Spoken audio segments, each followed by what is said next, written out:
Hello बच्चों, आज हम सामाजिक विज्ञान की 28वीं वर्कशीट जो कि वैश्वीकरण और भारतीय अर्थव्यवस्था पाठ पर आधारित है, जिसकी विषय वस्तु विदेशी व्यापार और बहुराष्ट्रीय कंपनियां है, पर चर्चा करेंगे। 20वीं शताब्दी के मध्य तक उत्पादन मुख्यतः देशों की सीमाओं के अंदर ही सीमित था, यानी लगभग 1950 तक किसी भी देश में जो भी उत्पादन होता था वो उसी देश की सीमाओं के अंदर ही उपभोग कर लिया जाता था।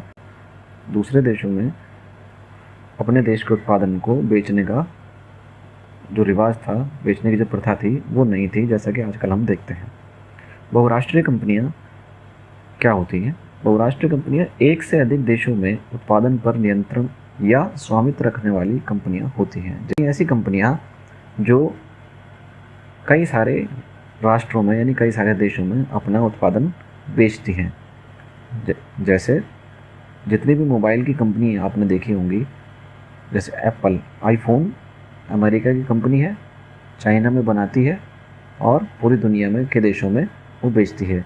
नोकिया, सैमसंग, ये जितनी भी कंपनियां हैं ये बहुराष्ट्रीय कंपनियां हैं, यानी ये किसी एक राष्ट्र तक सीमित नहीं है, बल्कि इनके उत्पादन कई राष्ट्रों में बिकते हैं। तो बहुराष्ट्रीय कंपनियों के परिदृश्य पर आने के पूर्व भारत जैसे देशों से कच्चा माल एवं खाद्य पदार्थ निर्यात होते थे और तैयार वस्तुओं का आयात होता था। यानी इन कंपनियों के उत्पादन भारत में जब आए उससे पहले भारत में केवल कच्चे माल का निर्यात होता था या खाद्य पदार्थों का निर्यात होता था। कच्चा माल, जैसे कोई देश कपड़ा बनाता है, जैसे इंग्लैंड, यहाँ से कच्चा माल ले जाता था और वहाँ से तैयार माल को यहाँ लाकर बेच देता था, खासतौर पर कपड़ा। और खाद्य पदार्थ, जैसे मान लीजिए हमारे यहाँ कोई फसल ज़्यादा होती है तो वो हम दूसरे देशों को बेचा करते थे। खाद्य पदार्थ जैसे गेहूँ है, चना है, दालें हैं, मसाले हैं, ये सब चीज़ें हम दूसरे देशों को काफ़ी पहले से निर्यात करते आ रहे हैं। उत्पादन लागत हमने पिछले चैप्टर में पढ़ा है। जो उत्पादन करने में लागत आती है वो उत्पादन की लागत कहलाती है। तो उत्पादन की लागत कम करने एवं अधिक लाभ कमाने के लिए बहुराष्ट्रीय कंपनियां उन देशों में कार्यालय अथवा उत्पादन के लिए कारखाने स्थापित करती हैं जहां उन्हें सस्ता श्रम एवं अन्य साधन मिल सकें। जैसे मैंने अभी एक एग्जांपल दिया कि एप्पल आईफोन जो अमेरिका की कंपनी है, क्योंकि उसको सस्ता श्रम वो चाइना में उपलब्ध हो रहा है, तो इसलिए उसने अपना कारखाना चाइना में लगाया हुआ है। ऐसी बहुत सारी जो कंपनियां हैं वो गरीब देशों में अपने कारखाने लगाती हैं, क्योंकि वहाँ की लेबर, वहाँ का श्रम जो है वो विकसित देशों की तुलना में विकासशील देशों में जो लेबर है वो सस्ता है। बहुराष्ट्रीय कंपनियां वस्तुओं एवं सेवाओं का उत्पादन वैश्विक स्तर पर कर रही हैं, यानी वो इतने बड़े स्तर पर उसका उत्पादन करती हैं कि वो दुनिया के काफ़ी सारे देशों में वो अपने उत्पादन को बेचती हैं। भूमि, भवन, मशीन व अन्य उपकरणों की खरीद में व्यय की गई मुद्रा को निवेश कहते हैं। अब निवेश कैसे कहते हैं? यानी जब भी कोई आप एक उद्योग लगाते हैं, कारखाना लगाते हैं, तो जिस भूमि पर लगाया है, जिस ज़मीन पर आपने लगाया है, उस पर जो बिल्डिंग बनाई है, भवन बना है, और जो आप मशीनें आपने लगाई हैं, कोई अन्य उपकरण औजार लगाए हैं, उन सबको खरीदने में जो भी खर्चा आएगा वो सब निवेश कहलाता है। इन्वेस्टमेंट इसको इंग्लिश में कहते हैं। जब किसी एक राष्ट्र की कंपनी, जिसका व्यापार, जिसका बिजनेस दुनिया के कई सारे देशों में है, तो वो किसी दूसरे देश में जब निवेश करती है, यानी अपना कारखाना लगाती है, तब वो विदेशी निवेश कहलाता है। तो जब कोई कंपनी दूसरे देश में निवेश करती है तो उसको विदेशी निवेश कहते हैं। जैसे एमआई ने हमारे यहाँ कर रखा है, एप्पल ने चाइना में कर रखा है। आगे है, स्थानीय कंपनियों के साथ साझेदारी द्वारा आपूर्ति के लिए स्थानीय कंपनियों का इस्तेमाल करके और स्थानीय कंपनियों से निकट प्रतिस्पर्धा करके अथवा उनके खरीद करके बहुराष्ट्रीय कंपनियां दूरस्थ स्थानों के उत्पादन पर अपना प्रभाव जमा रही हैं। यानी जब कोई भी विदेशी कंपनी किसी देश में निवेश करती है तो वो वहाँ की स्थानीय कंपनियों को या तो खरीद लेती है या उनसे साझेदारी कर लेती है। इस तरह वो धीरे धीरे दूसरे देशों के बाज़ारों में भी घुसना प्रारंभ कर देती है। जैसे फ्लिपकार्ट एक भारतीय कंपनी थी, जिसको कि अमेरिका की एक कंपनी है वॉलमार्ट, उसने काफ़ी बड़ी हिस्सेदारी फ्लिपकार्ट की खरीद ली है, और फ्लिपकार्ट में अब जो मुनाफा होगा वो कहाँ जाएगा? उस विदेशी कंपनी को जिसने उसमें पैसा लगा लिया है। तो इस तरह धीरे धीरे दूसरे देशों में भी बाज़ार पर कब्जा जमाती जा रही हैं ऐसी कंपनियां जो बहुराष्ट्रीय कंपनियां हैं, जो विकसित देशों की बड़ी बड़ी कंपनियां हैं, वो दूसरे छोटे देशों में या गरीब देशों में छोटी मोटी कंपनियों को खरीद कर अपना मार्केट तैयार करती हैं, अपना मार्केट जमाती हैं। विदेशी व्यापार विभिन्न देशों को आपस में जोड़ने का मुख्य माध्यम रहा है। विदेशी व्यापार जो है और व्यापारिक हित के कारण ही ईस्ट इंडिया कंपनी भारत की ओर आकर्षित हुई थी। और विदेशी व्यापार का ऐसा व्यापार जो विदेशों से किया जाए उसको विदेशी व्यापार कहते हैं।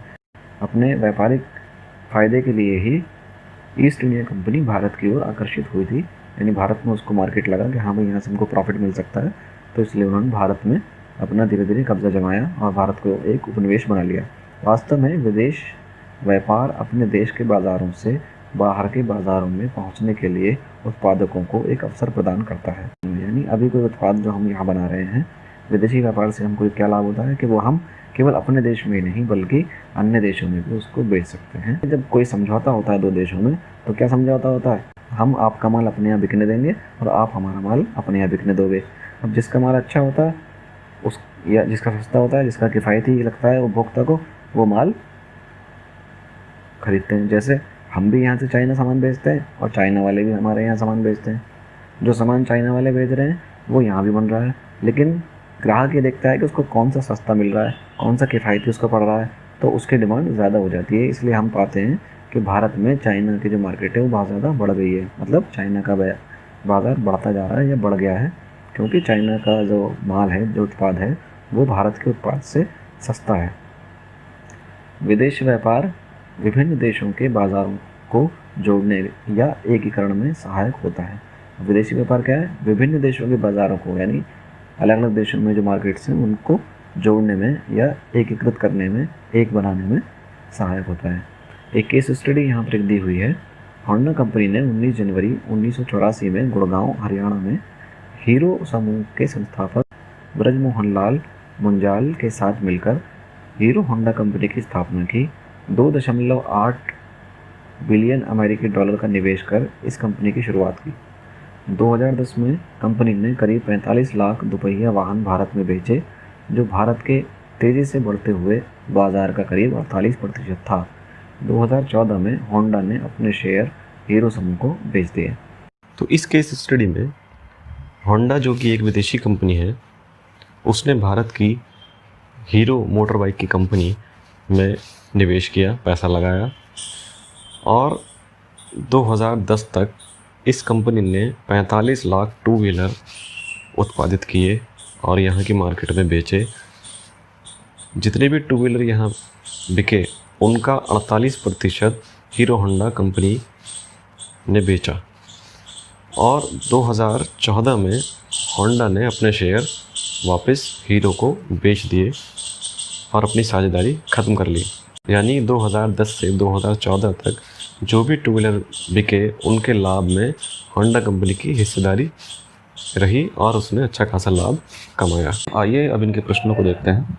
प्रश्न 1 है, अतीत में देशों को जोड़ने का माध्यम क्या था? अतीत में यानी कि प्राचीन काल में देश एक दूसरे से कच्चे माल और खाद्य पदार्थों के आदान प्रदान के माध्यम से जुड़े रहते थे। दूसरा प्रश्न है, विदेशी व्यापार और विदेशी निवेश में क्या अंतर है? विदेशी व्यापार जब एक देश अपने उत्पाद को दूसरे देश में बेचता है तो ये कहलाता है विदेशी व्यापार, यानी दो देशों के मध्य वस्तुओं की खरीद और बिक्री को विदेशी व्यापार कहते हैं। जबकि विदेशी निवेश कहते हैं जब एक देश दूसरे देश में अपनी औद्योगिक इकाई लगाने के लिए निवेश करता है तब उसको विदेशी निवेश कहते हैं।